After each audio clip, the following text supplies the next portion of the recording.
L'ambiance lorsque vous entrez pour la première fois dans cet endroit est assez incroyable. Dans la ville de Bazhong, dans le sud-ouest de la Chine, ce complexe pastoral rural a donné vie à des personnes vivant dans la région et au-delà. Des manèges de divertissement qui ne connaissent aucune limite d'âge avec les jeunes et même les plus âgés. J'amène ma fille de 5 ans ici tous les mois et nous passons souvent un bon moment. Nous vivons juste à côté, donc c'est pratique.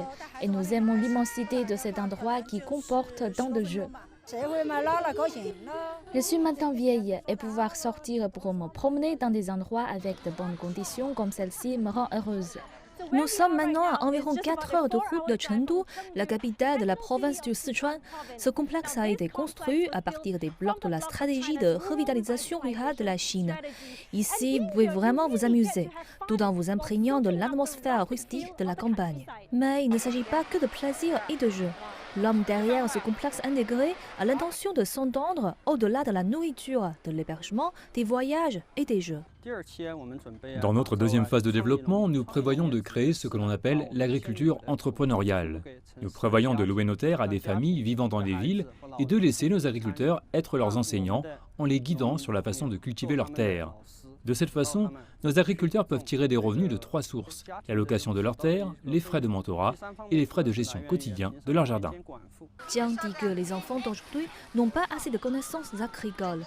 Nous voulons qu'ils fassent l'expérience du travail acharné derrière la culture de la nourriture que nous mangeons et du bonheur qui vient de la culture de vos propres plantes. Par exemple, d'où vient cette herbe sauvage et que pouvons-nous en faire? Plus important encore, nous voulons encourager les enfants à penser de manière créative. Que pensent-ils pouvoir faire avec ces herbes sauvages? Ce complexe a ouvert ses portes en mai 2020. Et selon Jiang, les attentes ont été satisfaites en ce qui concerne l'atteinte des objectifs de revenus. Des milliers de personnes affluent ici tous les jours. Vous payez un billet d'entrée d'un peu plus de 3 $ américains et des frais supplémentaires par trajet.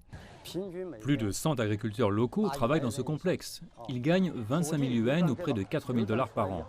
Mais à mesure que le nombre de touristes augmente, la sécurité pourrait devenir un problème. Les mesures de protection de la sécurité des enfants doivent ici être renforcées. Le Sichuan est connu dans toute la Chine pour son mode de vie décontracté. Donc couronner une journée avec l'une des spécialités de la province, le hot pot, est un must. Et qui n'apprécierait pas une performance musicale en plein air? La taille de la foule ici dit tout. La clé est maintenant de maintenir le battage médiatique et l'élan.